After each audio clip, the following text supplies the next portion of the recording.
प्राचीन भारत में अनेक ऐसे राजा हुए जिन्होंने अपने धर्म, दया और न्याय के लिए इतिहास में अमर स्थान पाया। उन्हीं में से एक थे राजा शिबी।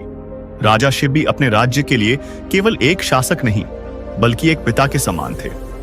वे अपने प्रजा के सुख दुख को अपना समझते थे। दया, करुणा और त्याग उनके जीवन के मूल आधार थे।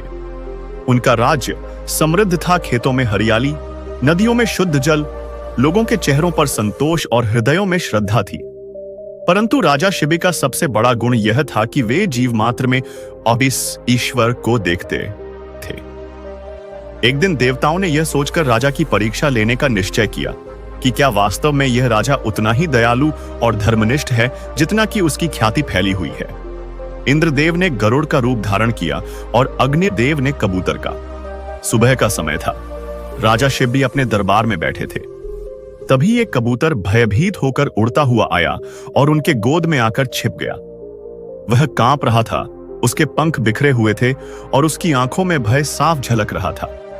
राजा ने उसे स्नेहपूर्वक उठाया और पूछा, हे छोटे जीव, तू इतना डरा हुआ क्यों है? किससे भयभीत है? कबूतर बोला, महाराज, मैं एक गरुड़ से अपनी जान बचाने के लिए भागा हूं। वह मुझे खा जाना चाहता है। कृपया मुझे अपनी शरण दें, क्योंकि राजा की गोद से बड़ी कोई शरण नहीं होती। राजा ने मुस्कुराते हुए कहा, डर मत, जब तक शिबी जीवित है तुझे कोई नुकसान नहीं पहुंचा सकता। तभी आसमान से एक विशालकाय गरुड़ उतर आया। उसका स्वर गर्जन की तरह था। वह राजा के सामने आकर बोला, महाराज, आप न्यायप्रिय हैं। यह कबूतर मेरा आहार है। यह प्रकृति का नियम है कि बड़े जीव छोटे जीवों को खाते हैं। आप धर्म के मार्ग पर हैं तो मुझे मेरा भोजन लौटा दीजिए। राजा ने गरुड़ की ओर देखा। उन्होंने कहा, हे पक्षीराज, यह जीव मेरी शरण में आया है। राजा का प्रथम धर्म है जो शरण में आए उसकी रक्षा करना। मैं तेरी बात समझता हूं, परंतु मैं धर्म के इस संघर्ष का समाधान ढूंढना चाहता हूं। गरुड़ ने उत्तर दिया, महाराज, यदि आप इसे नहीं देंगे तो मेरे प्राण संकट में पड़ जाएंगे। भोजन के बिना मैं जीवित नहीं रह सकता। आप धर्मपालक हैं, परंतु क्या जीवधारी के जीवन को समाप्त कर किसी और को बचाना भी धर्म है? राजा गंभीर हो गए।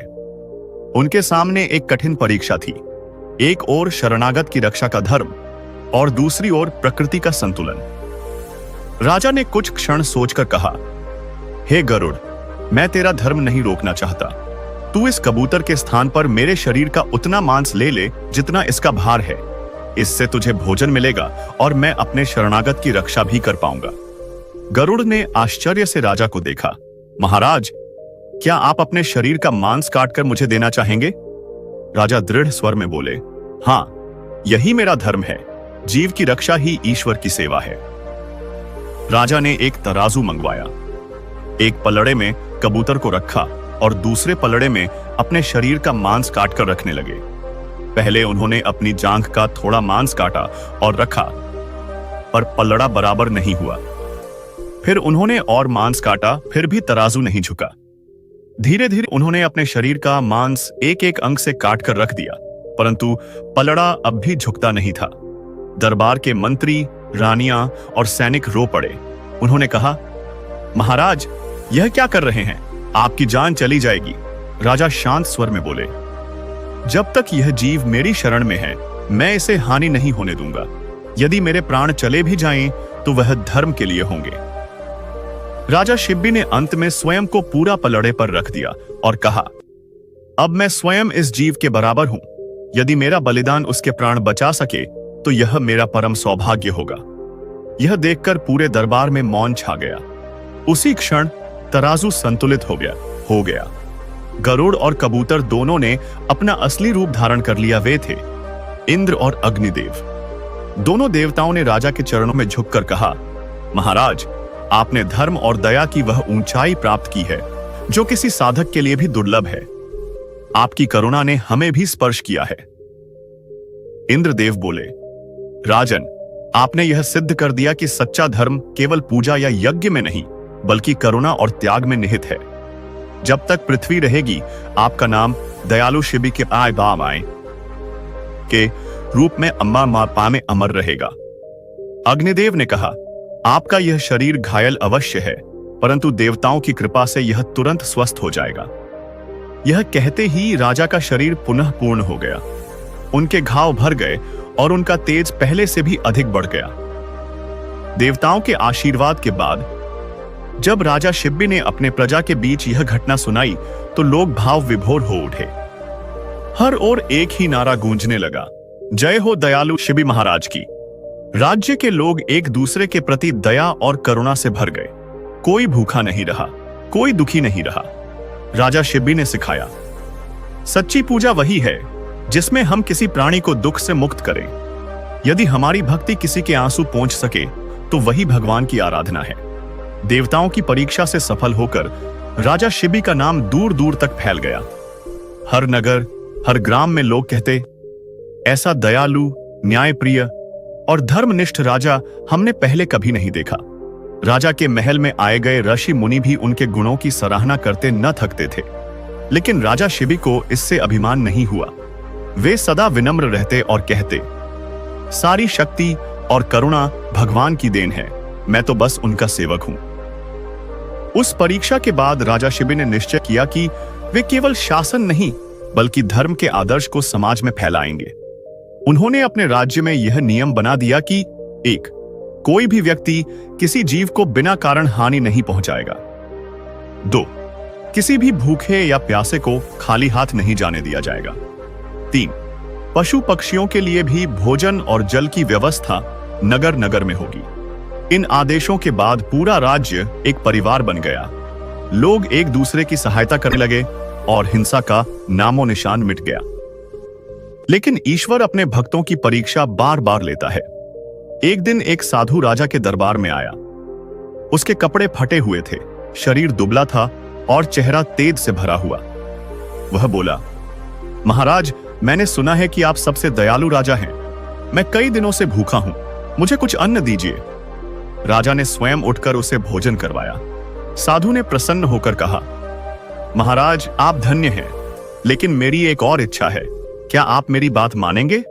राजा मुस्कुराए। साधु, यदि तेरी बात धर्म के अनुकूल है तो मैं अवश्य मानूंगा। साधु बोला, मैं चाहता हूं कि आप मुझे अपने हृदय का एक अंश दान करें। दरबार में सब चौंक गए। मंत्री बोले, महाराज, यह असंभव है। हृदय तो जीवन का आधार है। पर राजा शिब्बी ने शांत स्वर में कहा, यदि किसी जीव के कष्ट दूर करने के लिए मेरे हृदय का एक अंश देना आवश्यक है तो मैं तैयार हूं।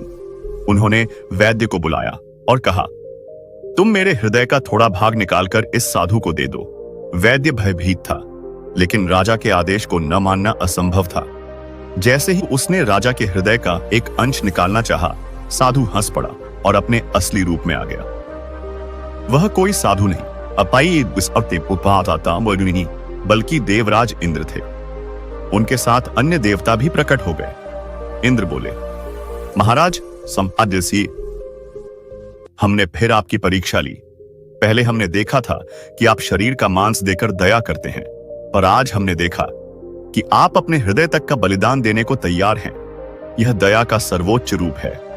राजा ने विनम्र होकर कहा, देवेंद्र, जब तक इस पृथ्वी पर कोई दुखी जीव है तब तक दया का मार्ग समाप्त नहीं होता। मैं केवल कर्तव्य निभा रहा हूं।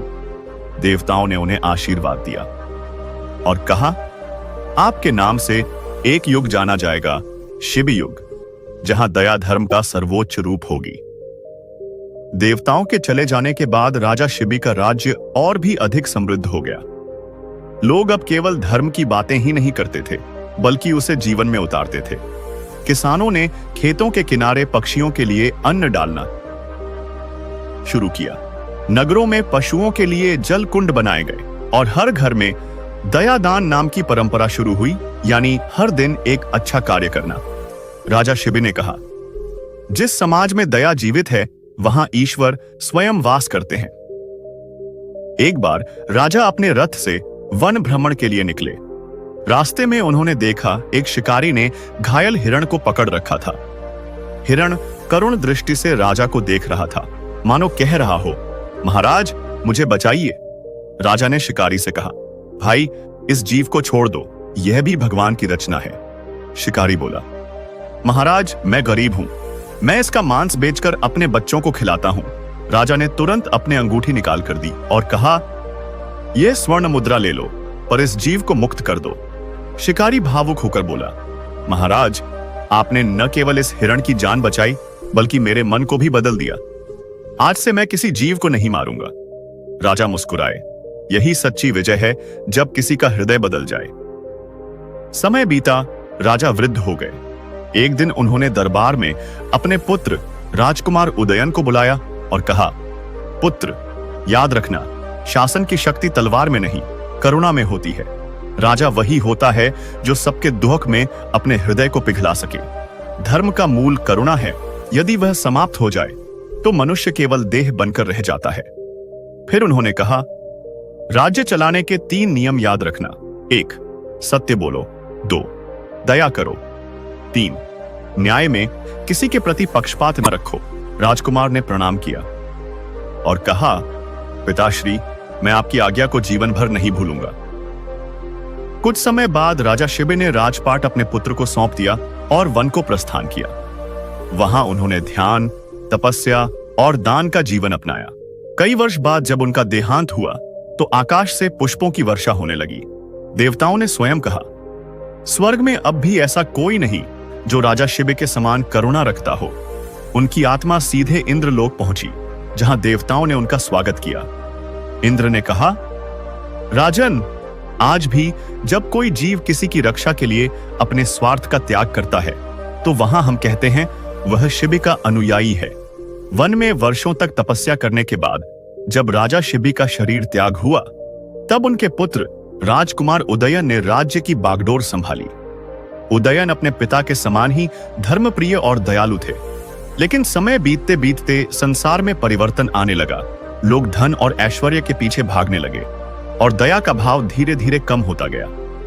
राजा उदयन के मन में यह चिंता घर कर गई कि यदि आने वाली पीढ़ियां करुणा को भूल जाएंगी तो मेरे पिता की सीख व्यर्थ हो जाएगी।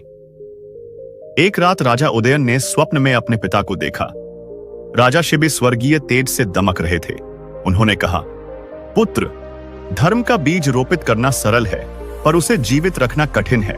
मनुष्य जब तक अपने भीतर की करुणा को जीवित रखेगा तब तक मेरा नाम रहेगा।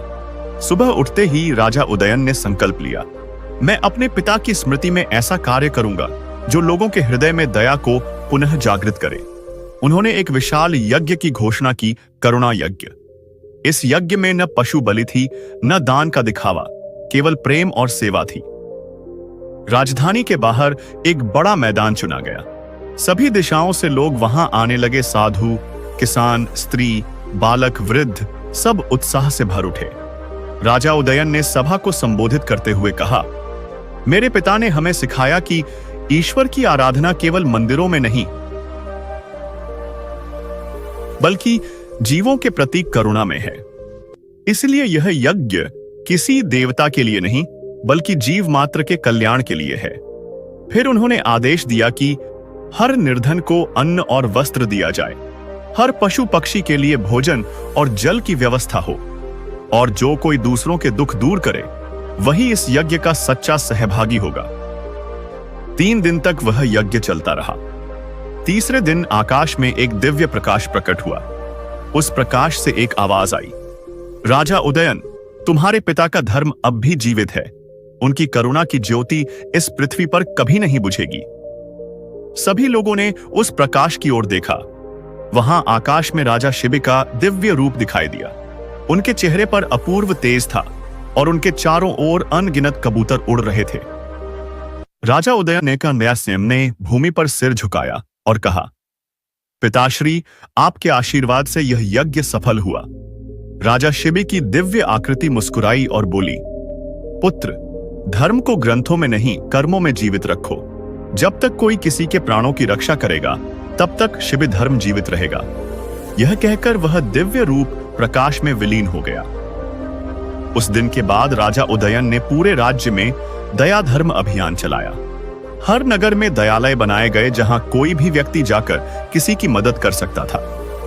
एक स्थान पर बीमार पशुओं का उपचार होता, दूसरे स्थान पर अनाथ बच्चों को शिक्षा दी जाती, तीसरे स्थान पर वृद्धों के लिए भोजनालय खोले गए। राजा कहते, मेरे पिता का राज्य भूमि पर नहीं हृदयों में था। मैं उस राज्य को पुनः जीवित कर रहा हूं।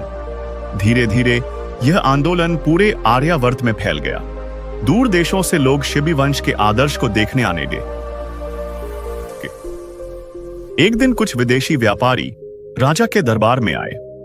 वे अपने साथ एक घायल बाज लाए जो लंबी यात्रा में घायल हो गया था।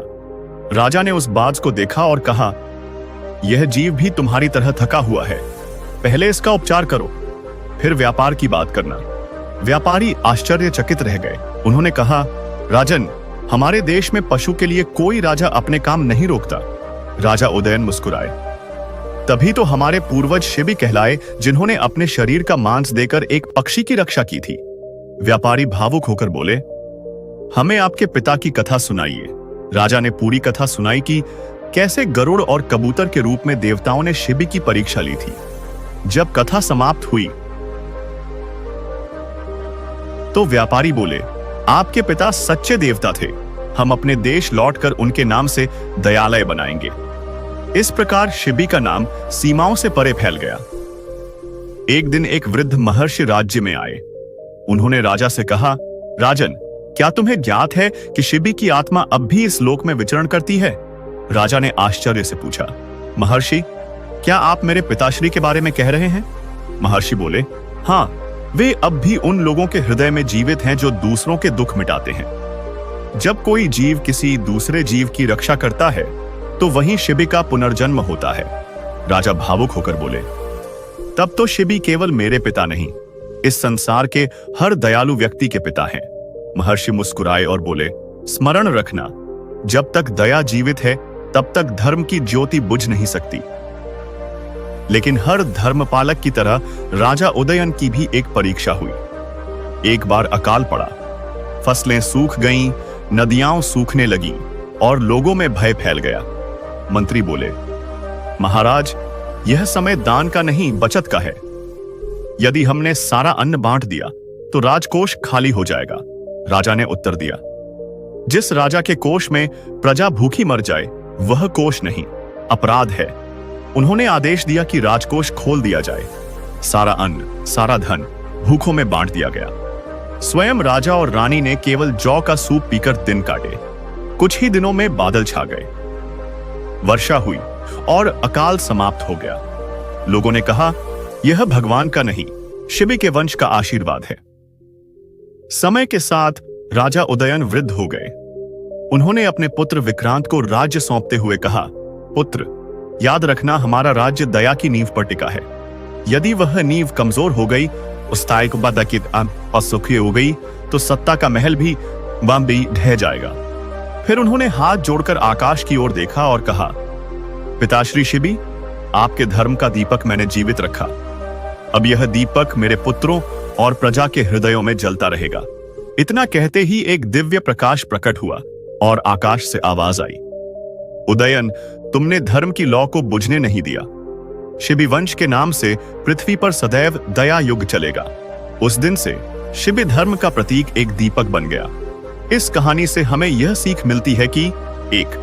धर्म को जीवित रखना हर पीढ़ी की जिम्मेदारी है। 2. दया एक व्यक्ति का नहीं, एक युग का आधार बन सकती है। 3. सच्ची शक्ति प्रेम और करुणा में है, न कि तलवार में। 4. जब मनुष्य दूसरों के दुख को अपना समझने लगे तभी समाज स्वर्ग बनता है। राजा शिबी का जीवन 3 शब्दों में समाया जा सकता है, दया, त्याग और धर्म। पहले भाग में उन्होंने शरीर का मांस देकर दया की मिसाल दी।